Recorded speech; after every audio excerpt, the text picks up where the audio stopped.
So what's hardware then? So hardware is nothing but the physics behind faster and reliable notebooks. But how do you construct those notebooks, right?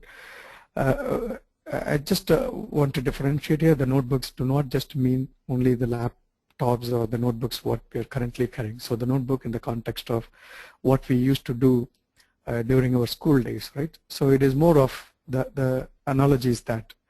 So the physics behind faster and reliable notebook, collectively I call it as a hardware. So this includes CPU, memory, I/O, storage, or any other devices or any other electromechanical or electronic devices that are behind hardware.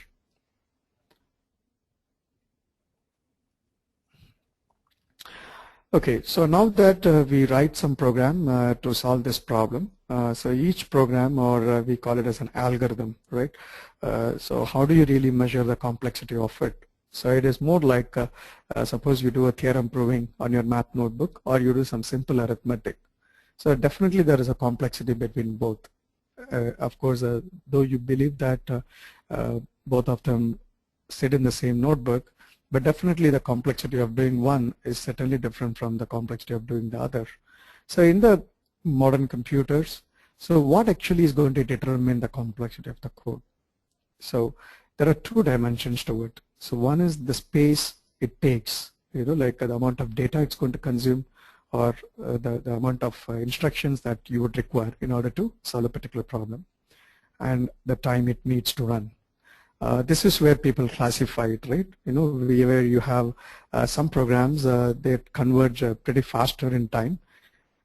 We call them as a polynomial type of algorithms, and there are certain types of problems where you classify them as hard problems. In other words, they are called as non-polynomial deterministic algorithms. So I mean, let's not get into the details of algorithms here, but all I would like to make a point here is these two are the major dimensions in deciding or in determining the complexity of the code that we write. You might be just wondering, why am I really going from the computing when the topic is network operating system? However, there are certainly some basics that were drawn from here, to design the modern systems. So the operating system is actually one such code. So I call it as an intermediary code, okay, that binds the software and hardware. So you have so much of stuff to do on that notebook, but how do you really go about that? Can you just use all the space available in that, or you want to use it in a very efficient way so that you can do a lot more problems in the same hardware? So how do you really want to go about it? So it's more like how you have an index or content, right, in your notebook that actually gives you some sort of guidance, like how do you really use this particular notebook so that you make the best out of it.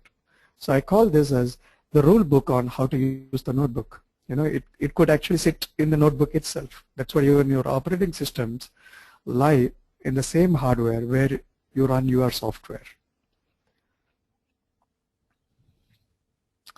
But what are the challenges? I mean, is it the rule book saying that you just start consuming the pages as you like, or how do you really go about it? That's where the challenges come in. So some of the notebooks we don't really want to share, and for our personal notebooks we don't share it. But in this case, so you will end up having more users using the same notebook, so that there's a lot of contention because it's the resource is limited, and you have a lot of users are trying to solve a lot of problems. And more users, more notebooks. Let's say you have a set of notebooks. In computers parlance, you have set of processors, and there are a lot more users and a lot more programs, right? How do you really share these resources so that you maximize or you optimize the throughput of the system? And more notebooks in different locations. This is very interesting. As I said, the hardware is going to be governed by some of the physics laws, right? So obviously you cannot perhaps pack the entire set of notebooks or the processors or all the computing resources in the same location. So they will have to be distributed geographically across different locations, right? So the challenges are going to be still harder. Okay, and what sort of code these users are going to run on it? Is it going to be just a simple code, or is it going to be real-time code, or is it going to be a rogue code? When I say rogue code, it's more like somebody just scratches in your notebook and just they don't care about it, right? So you need somebody to control that. So otherwise, this code can just bloat the entire notebook, and finally, you may not find it more useful.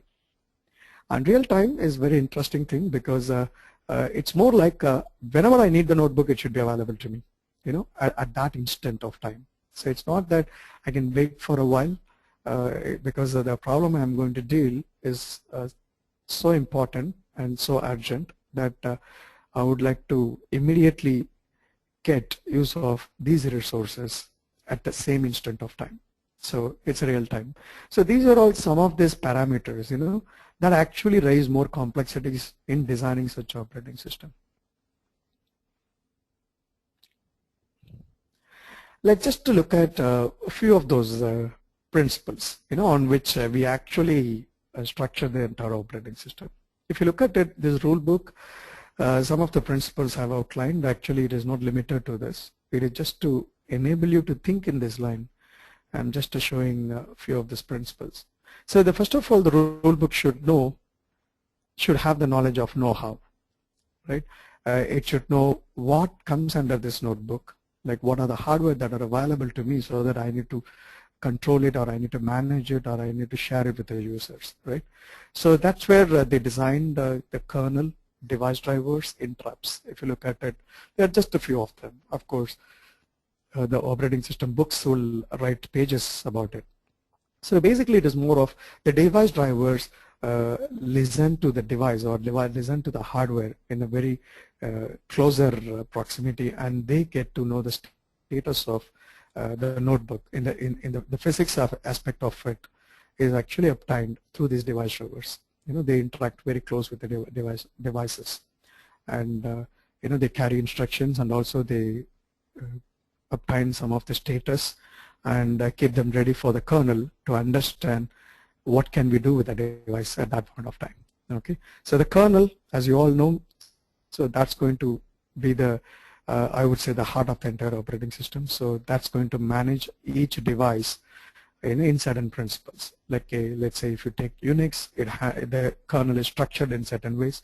If you take Windows, it is structured in certain other ways. Okay, so each operating system is designed to solve some specific problems, or it is primarily to provide some sort of platform, so that these hardware or these resources are efficiently utilized or used by the users.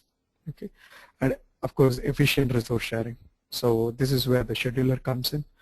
So what are the policies that I should use before I give my resource to a particular user or to a particular program? It's more like, do you remember we used to have a single big large notebook where we partitioned them, saying that this I will use it for math, and maybe another division that I'll use it for science or English or for language. So that's exactly what we are planning to do here. Whatever that we have been doing with the notebook, that's what we are doing in the computer as well. The one difference is in notebook we have some finite number of sheets and we have single user at most of the times. However, at the computers, so we have more number of users, and even the memory is going to be quite large, and that makes the problem a little harder for us. And for archiving purpose, so where we have the file systems as well as storage, it's primarily to ensure that my data, whatever that I write on the system, they're persistent. I mean, it's not that I write something, if somebody comes and overwrites it, it disappears. So rather I need a mechanism by which I'm able to archive all the data that I'm interested in, or even the instructions. So where we store the software as well as the data related to that. And do more with less. That's one principle. Always the operating systems go with that. Where the concept of virtual memory came in, wherein it appears to you that okay, so there's a lot of space available to you. However, using some of the techniques such as paging, where the operating systems ensure that a particular user or a particular process initiated by the user has a lot of space, a lot of runtime space available to it. Okay, but eventually they do a lot of swapping between your hard disk or between your storage and the main memory, which we call it as RAM, right? So by doing that, this is just one aspect of it. Actually, there are a lot more such aspects related to that, but that is driven by the rule that you do more with less resources. And of course, then you have something called collaborate, because it's more like, if you remember, go back to the mathematics notebook, we would have arrived at some results through some of the earlier problems or theorems, right? So that always we carried forward to some of the other problems, referring that, okay, using the equation 1.1 or using something that I'm going to use it here, right? So it's more like there are multiple processes that could actually work together in order to solve a particular problem. So, but the operating system should ensure that these sort of mechanisms are made available to us, you know. So it's more like the notebooks, there are different notebooks. Each notebook might be computing something or might have some data in it. So you need to have a mechanism by which you are able to bring in those data together and try to solve it faster. So that's where you have the IPC, interprocess communication or interprocessor communication based on the context. Suppose if you communicate between the processor, you call it as interprocessor communication. If it is limited to only processes, then you have inter-process communication. Okay, and then sockets. Of course, this is where slightly, you know, the network dimension coming into it. Okay, so where you have sockets serve as a connecting points to send data or to receive data between, you know, two different systems that are located across the networks. And of course, user-friendly, where the user might want to, you know, leverage some of the existing services with the operating system.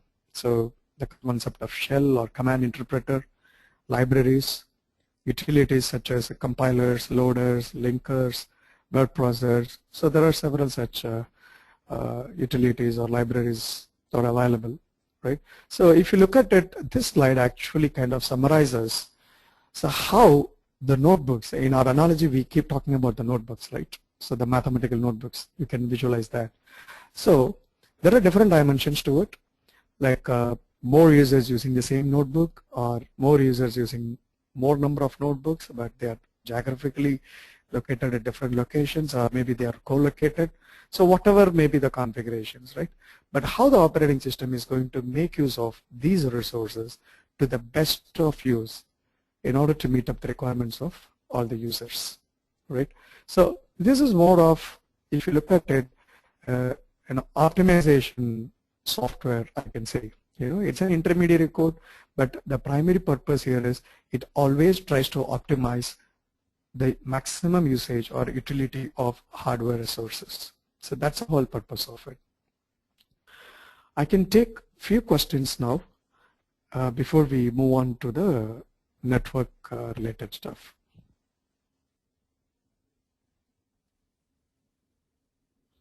Yeah, the questions are shared with you.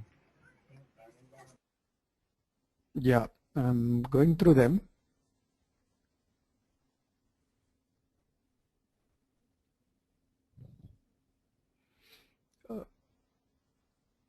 Okay, one question is, I would like to know whether a network operating system can never be compromised, attacks, viruses, malware. If yes, then how can we overcome these problems apart from securing the router with passwords? Maybe I'll take this up during the network operating system, I mean the second part, because now whatever I've covered is up to the conventional operating systems. That's for computing. If I don't have operating system, this is the second question. If I don't have operating system, how can I connect to the network for executing the operating system instructions? I'm not sure if I get this question right.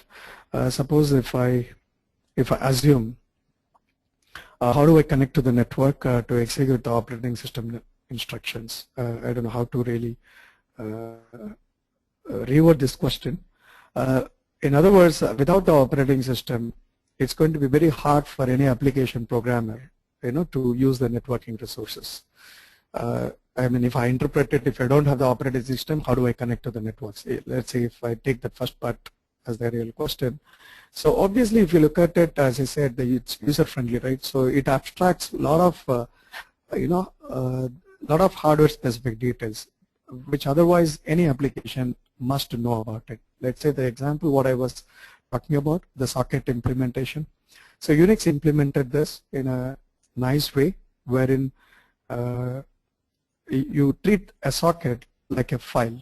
You open a socket, you read it or you write to it, and just you close it as normally you do with a file, right? So that's a nice abstraction they have provided. Otherwise, imagine a situation, how would you really connect to a network or connect to some other device that actually is connected using some, let's say, a serial interface. When I say a serial interface, it can be a simple serial link, RS-232 link, right?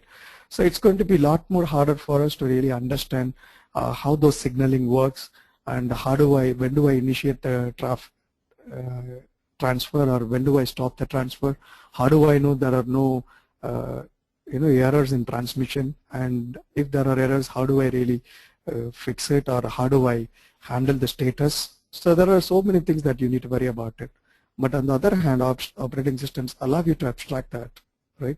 So that you always take it for granted, and even the status what you obtain or what you get in response of calling a particular operating system services are pretty clear, and they provide very comprehensive status for you, so that the application will do something meaningful based on the status what they get.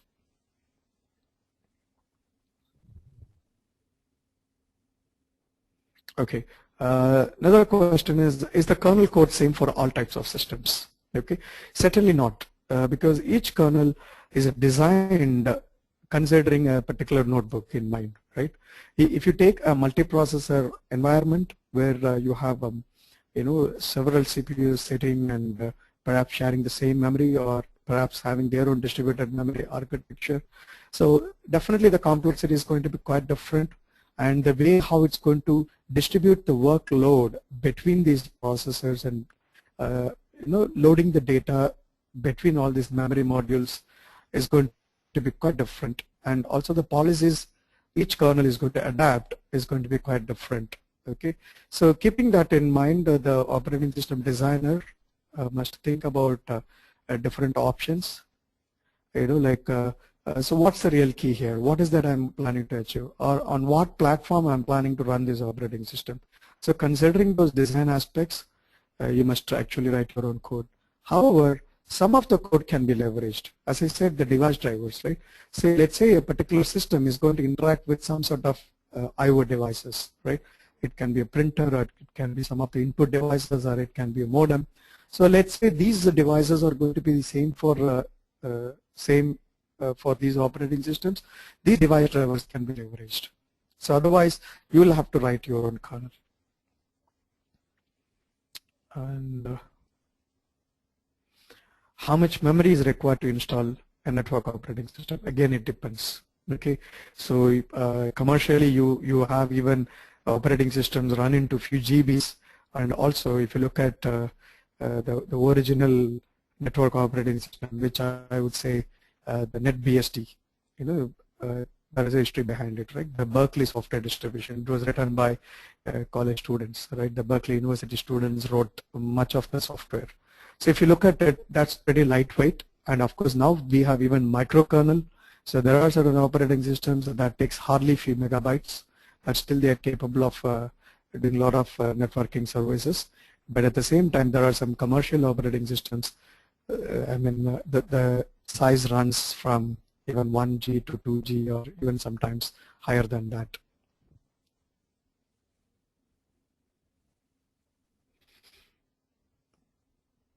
Okay, another question is, does the real-time kernel helpful for network operating system design? Of course, the answer is yes.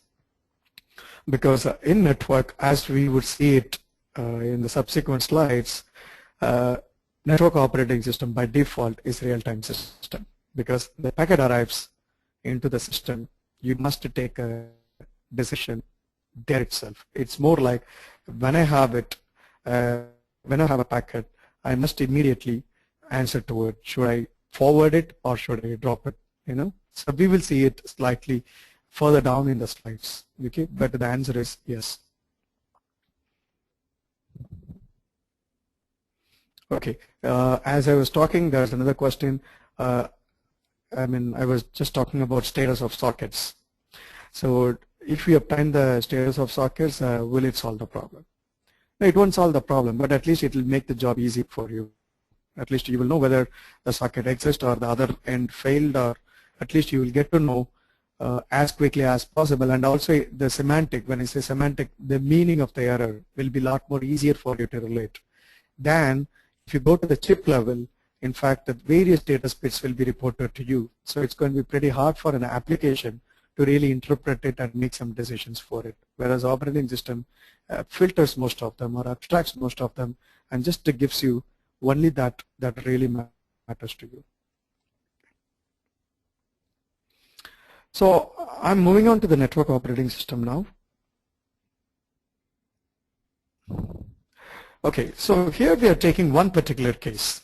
Okay, we are still in the same computing, but just that this is going to be a one dimension more. Okay, so we are actually going to talk about the infinite notebooks. Actually, this is pretty much the new concept of cloud itself. Where how would you really get as many notebooks as you would need?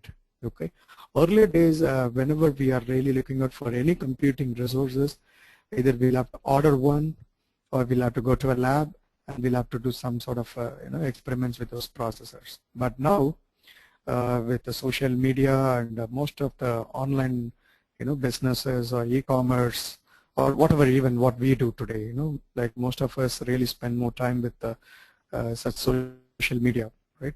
If you look at it, you are really looking out for some sort of infinite sort of notebooks, right? So you want you don't want any limits on that. Like even if you look at Google offers unlimited space of memory for you. Even for each email account, that's huge amount of space given to you.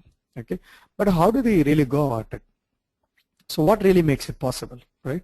So this is a typical case of you have a requirement of connecting more notebooks, but they're all in different locations, but you want them in a seamless way. When I say seamless, it's more like as you keep turning the page of your notebook, though you might be reaching the end of your notebook in this location, but as you turn it, you should be able to get onto another notebook which might be sitting a few miles away. How do you really make it possible?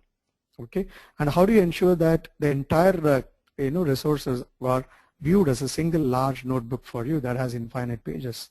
So that's where the networks come in. Okay, but if you look at in the conventional systems, so all the processors or the memory, they are all connected using the hardware bus, right? So they are hardwired and they have some sort of speed characteristics, like it takes a few microseconds or a few nanoseconds to transfer data back and forth. However, on networks, you can't actually operate it at that level. So you have to certainly do it in a different scale, right?